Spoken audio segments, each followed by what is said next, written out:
შემდეგი სტუმრისთვის განსაკუთრებით რთული იქნება ალბათ ამ თემაზე საუბარი, რადგან წლების განმავლობაში მუშაობდა სწორედ ამერიკის ხმისთვის. ია მეორმიშვილი დღეს Cypher Brief-ის უფროსის საერთაშორისო კორესპონდენტი არის ჩვენი სტუმარი.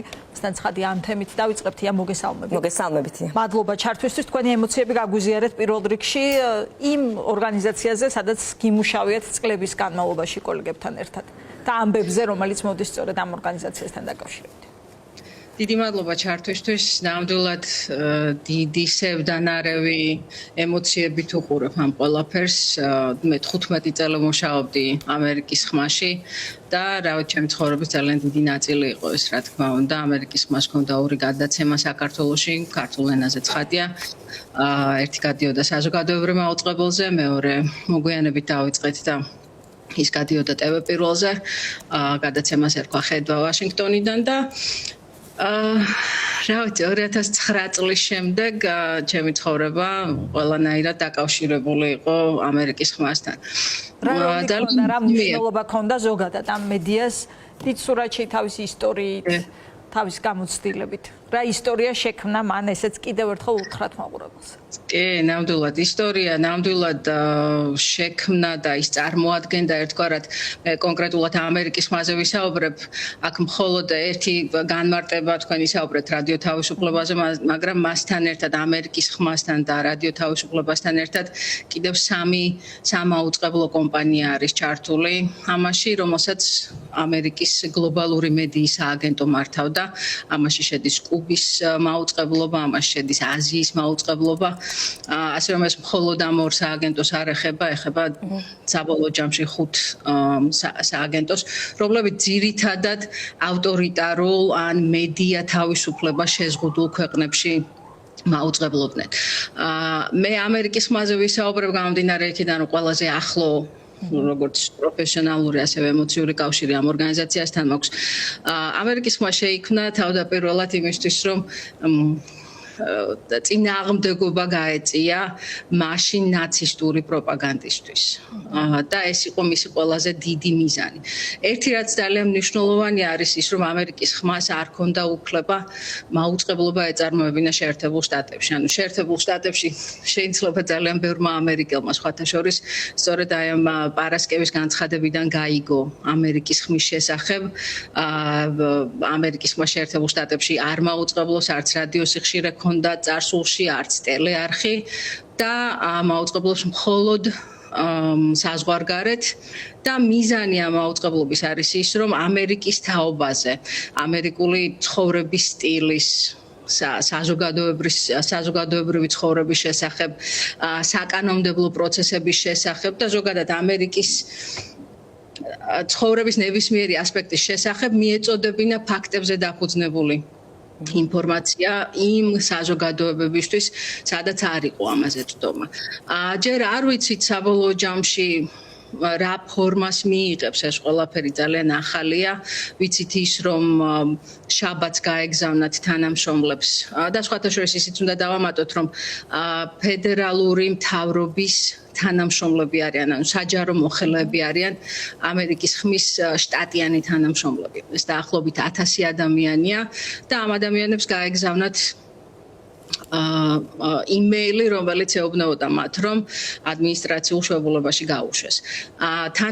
შტატიან თანამშრომლებთან ერთად ესე ძალიან სტრუქტურულად ყვები ახლა ამას და შეიძლება იმაზე მეტი დეტალია, ვიდრე რელევანტური იყოს საქმისთვის, მაგრამ ამასთან ერთად არიან კონტრაქტორები ამერიკის ხმის, რომლებიც არ არიან, თქვათ, უფრო არ არიან ფედერალური მოხელეები თუ საჯარო მოხელეები. ამ ადამიანების რაოდენობა გაცილებით უფრო ესეთია მასშტაბურია თუ გავითვალისწინებთ იმას, რომ შეერთებულ შტატების გარდა, სადაც ათა ოფისია ამერიკის ხმის. ამასთან ერთად უამრავი ბიურო არსებობს შეერთებულ ამერიკის ხმის მსოფლიოს სხვადასხვა ქვეყანაში და იქ მომუშავე ადამიანები ითვლებიან კონტრაქტორებად. ანუ საუბარია ძალიან დიდ რაოდენობაზე ჟურნალისტებისა, რომლებიც აი ესე ყოველდღიური უცებ ერთი მშვენიერ დილას გაიღვიძეს და უთხრეს ამ ადამიანებს, რომ სამსახური არ აქვთ. როგორც ხსნის ამას ადმინისტრაცია არის ის, რომ ეს ამერიკის ხმის დაფინანსების გადახედვა ახლა მიმდინარეობს აი უფრო დიდ ჭრილში, რომელიც ფედერალური მთავრობის დანახარჯების შეზღუდვას და შეკვეცას გულისხმობს საბოლოო ჯამში. მოგეხსენებათ, სანამ ამერიკის ხმაზე გავიგებდით ამ ინფორმაციას თუ გლობალური მედიის სააგენტოზე გავიგებდით ინფორმაციას, მანამდე არაერთი სააგენტო შეიზღუდა და შეიკვეცა. USAID მაგალითად ფაქტობრივად გაუქმებულია და ის როგორც დამოუკიდებელი. ბოდიში გაწყვეტებ, ხო, ის მიმართულებები, რაც მუშაობს გარეთ, ხო, მათ შორის მედიის ნაწილში. ახლა თქვენც ამბობდით, რომ აი ამერიკის ხმა ამერიკაში არაა და სხვა ქვეყნებში მაუწყებლობდა. ანუ რისი სიმბოლოა ეს, რისი მაჩვენებელია? არის თუ არა იმის მაჩვენებელი, რომ ტრამპი ირჩევს იზოლაციონისტურ პოლიტიკას? ასე შეგვიძლია თუ არა ვთქვათ, რომ აი ეს არის ამის გამოხატულება. რა თქმა უნდა გააჩნია რა კუთხით შევხედავთ ამას, რა თქმა უნდა ეს ძალიან მარტივად შეგვიძლია ვთქვათ, გამომდინარე იქიდან თუ რა საქმეს აკეთებს გლობალური მედიის სააგენტო მსოფლიოს მასშტაბით, ეს არ არის მხოლოდ რაღაც შეერთებული შტატების გადასახადების გადამხდელების მიერ დაფინანსებული ერთი რიგითი სააგენტო, ეს არის უწყება, რომელიც კიდევ ერთხელ ფაქტებზე დაფუძნებულ, გადამოწმებულ სანდო ინფორმაციას აწვდის სოფლიოს 43 სხვადასხვა ენაზე. ეს იმას ნიშნავს, რომ იმ ადამიანებსა და ვისაც ვთქვათ ინგლისურენოვანი მედიის მოხმარება ან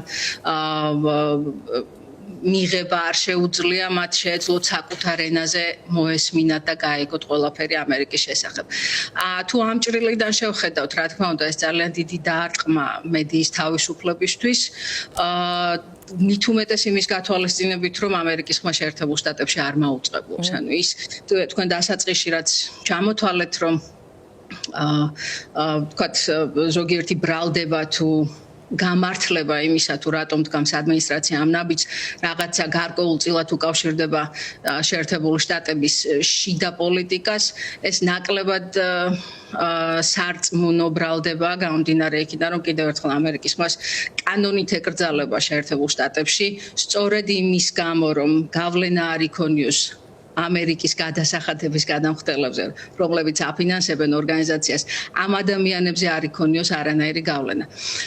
სავარაუდოდ ეს ყველაფერი მაშინ ასეთ შემთხვევაში რაც გეუბნებათ ეს პრეტენზიები, რაც თეთრმა სახლმა გამოაქვეყნა, ის შეიძლება იყოს აღქმული როგორც პოლიტიკური ანგარიშწორება?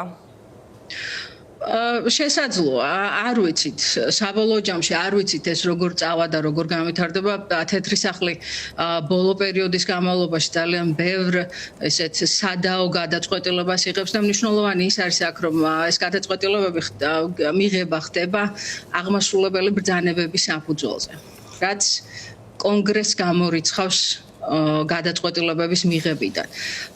ამის გამო არაერთი საქმე აღიძრა და შევიდა სასამართლოში, გამომდინარე იქიდან თუ რამდენად აქვს პრეზიდენტს იმისი უფლებამოსილება, რომ მაგალითად გააუქმოს სააგენტო ან ფედერალური საჯარო მოხელეები ესე ერთი ხელის მოსმით გაუშვა სამსახურიდან, გამომდინარე იქიდან რომ ბევრი კანონია, რომელიც იცავს ამ ყველაფერს. შეერთებული ამერიკის ხმა არის კონგრესის მიერ შექმნილი. არის კონგრესის მიერ დაფინანსებული და მე არ გამორიცხავ იმას, რომ იქნება არაერთი სასამართლო პროცესი ამასთან დაკავშირებით და საბოლოო ჯამში არსებობს, რომ გადავადდეს ან შეიცვალოს ეს გადაწყვეტილება. ვთქვათ, რადიო თავისუფლების შემთხვევაში ვხედავთ ინიციატივებს ჩეხეთისგან, რომ შესაძლოა ევროკავშირმა გადაიბაროს დაფინანსება. ამერიკის ხმაზეც იყო საუბარი, ვთქვათ, ლიეტოვის საგარეო საქმეთა მინისტრის განცხადებაში ეს ჯერ საუბრებია. ანუ რამ შეიძლება შეცვალოს ეს გადაწყვეტილება ან შეაკავოს, გადაავადოს? შეერთებულ შტატებში შეიძლება შეცვალოს ერთი კონგრესმა, მეორე სასამართლოებმა და მესამე გუშინ თვითონ ამერიკის ხმის ახლად დანიშნული დირექტორი კერი ლეიკია, ასეთი ყოფილი ჟურნალისტი არიზონის შტატიდან. მის განცხადებაში ნათქვამი ეხსეთ ვიდეო განცხადება ჰქონდა გამოქვეყნებული, სადაც ის ამბობდა, რომ აპირებს ამერიკის ხმის ზომის შემცირებას თუ დანახარჯების შემცირებას ამერიკის ხმის. ჩემთვის ეს მიმანიშნებელი იყო იმისა, რომ სავარაუდოდ ორგანიზაცია როგორც ასეთი ალბათ არ დაიშლება ან არ გაუქმდება, მაგრამ მას მიეცემა რაღაცა სხვა ფორმა. ყოველ შემთხვევაში ამ განცხადებიდან მე ეს განცდა დამჭა. ამასთან ერთად ილონ მასკმაც გამოაქვეყნა გუშინ X-ზე ტვიტი, სადაც ერთგვარად რაღაცა ფორმით შეიძლება ეს ხუმრობით, თუმცა ის რასაც ამბობს ხოლმე მე როგორც წესი, რაღაცა ფორმით რეალობაში ხოლმე გამოაცხადა, რომ დროა შეიქმნას მთავრობის პროპაგანდის სააგენტო და ახლობით ესეთი განცხადება იყო. ანუ უნდა დავალოდოთ და ვნახოთ, მართლა ძალიან ემოციურია ახლა ყველაფერი. ძალიან სამწუხაროა ის რაც ხდება და ის დარტყმა რომელსაც თავისუფალი მედია განიცდის ახლა მით უმეტეს ისეთ რეპრესირებულ ქვეყნებში როგორც რა ვიცი ჩინეთი, ირანი, რუსეთი, საქართველოშიც ძალიან აქტიურად მუშაობდა ამერიკის ხმა სხვა რეგიონებში, ავღანეთში მაგალითად, სადაც საერთოდ მედია არ არის, ამერიკის ხმა იყო ფაქტობრივად ესეთი წამყვანი მედია საშუალება და უცებ ყველაფერი შეიზღუდა. ასევე კუბაში, რაც ძალიან მნიშვნელოვანია, კუბაში, ვენესუელაში, სადაც კომუნისტური რეჟიმების წინააღმდეგ ამერიკის ხმა ძალიან აქტიურად იყო ჩართული. ერთი საინტერესო ფაქტორი აქ ის არის, რომ მარკო რუბიო მოგეხსენებათ არის წარმოშობის ემიგრანტი თუ კუბური წარმოშობის ამერიკელი და ის ძალიან აქტიურად იყო ყოველთვის ჩართული კუბაში კომუნისტური რეჟიმის ბრძოლის წინააღმდეგ. ის რაც ამერიკის გლობალური მედიის სააგენტოს დახურვას ან აი ამ ხმის გაჩუმება შეიძლება მოხდეს კუბაში, მისთვის ძალიან მტკივნეული და ესეთი საყურადღებო იქნება. ასევე არაერთი რესპუბლიკელი კონგრესმენი და სენატორი უკვე გამოდის და ამბობს იმას, რომ რაღაცა ფორმით უნდა მოხდეს დაბალანსება იმისა, რაც შეიძლება ამ გადაწყვეტილებას მოხდეს. და დავალოდოთ სამწუხაროდ და ვნახოთ ამ ეტაპზე მხოლოდ ახალ ამბავზე რეაგირება შეგვიძლია. კი ბატონო და ბოლო შეკითხვა რაღაცნაირად მოლოდინი არის ხომ ხვალისთვის ტრამპსა და პუტინს შორის სატელეფონო საუბრების და ზოგადად ბოლო ორი თვის განმავლობაში ბრიუსელი მიანიშნებს პოლიტიკურ წრეებში ერთგვარად იმაზე, რომ ტრამპისა და პუტინის კავშირის უფრო გაღრმავება არის გარდაუვალი. რას აჩვენებს ეს ამერიკაში? ამასთან მინდა ვთქვა, რომ მიუხედავად იმისა, რაც ამბობენ ბრიუსელში, NBC-ს გამოკითხვა კვლევის შედეგები გამოქვეყნდა, რომლის მიხედვითაც ფაქტობრივად ყველაზე მაღალი მაჩვენებელი აქვს მოწონების რეიტინგში ტრამპს. შეგვიძლია ეს განვაზოგადოთ მთელს ამერიკაზე? ამერიკაზე ტრამპის რეიტინგები მყარად დადებითია. ეს ნამდვილად ასეა. არაერთი გამოკითხვის თანახმად, მაგრამ ასევე მყარად დადებითია უკრაინის მიმართ მხარდაჭერაც, ეს რუსეთის ჭრილში რომ შევხედოთ ამას. რესპუბლიკელების დაახლოებით 67%, 60-ზე მეტი პროცენტი, ანუ საკმაოდ დიდი უმრავლესობა მიიჩნევს, რომ უკრაინის დახმარება შეერთებული შტატების ინტერესებში შედის. პრეზიდენტ პუტინთან ურთიერთობას რაც შეეხება პრეზიდენტმა ესეთ მიზანი აქვს მას, რომ ომი შეწყდეს უკრაინაში. ომი შეწყვეტა, ის ამბობს, რომ მხარეების დალაპარაკების გარეშე წარმოუდგენელი არ და ამ კონფლიქტის დამთავრება სამხედრო გზითაც წარმოუდგენელია. ვიტკოფი მოგეხსენებათ მოსკოვში იყო, მან მედიასთან გააკეთა რამდენიმე კომენტარი. ვიტკოფი არის ამერიკის პრეზიდენტის სპეციალური წარმომადგენელი კი. გააკეთა რამდენიმე კომენტარი, სადაც მან მიანიშნა, რომ რუსეთს აქვს მოთხოვნები და რომ ამ მოთხოვნების ნაწილის დაკმაყოფილება მისი აზრით შესაძლებელია. ჩვენ ვიცით რა მოთხოვნები შეიძლება ჰქონდეს რუსეთს და რა მოთხოვნები აქვს რუსეთს და აქედან რა დათმობებზე წასვლაზე უბიძგებენ უკრაინას და ასევე მან ასევე თქვა, რომ როგორც უკრაინელებთან, ასევე ევროპელ პარტნიორებთანაც საუბრობენ, საკმაოდ კომპლექსურია როგორც ჩანს ეს. და კიდევ ერთ დავამატებ, რომ რესპუბლიკელი სენატორები, მათ შორის ლინზი გრემიც, რომელიც არის პრეზიდენტ ტრამპის ერთ-ერთი ახლო მოკავშირე და ასევე უკრაინის ძალიან დიდი გულშემატკივარი, ის ამბობს, რომ პრეზიდენტმა პუტინმა თუ გადაწყვიტა, რომ თამაშები ეთამაშოს დონალდ ტრამპს, ის ძალიან წაგებული გამოვა ამ სიტუაციიდან. რაში გადაითარგმნება? დიდი მადლობა ქალბატონო.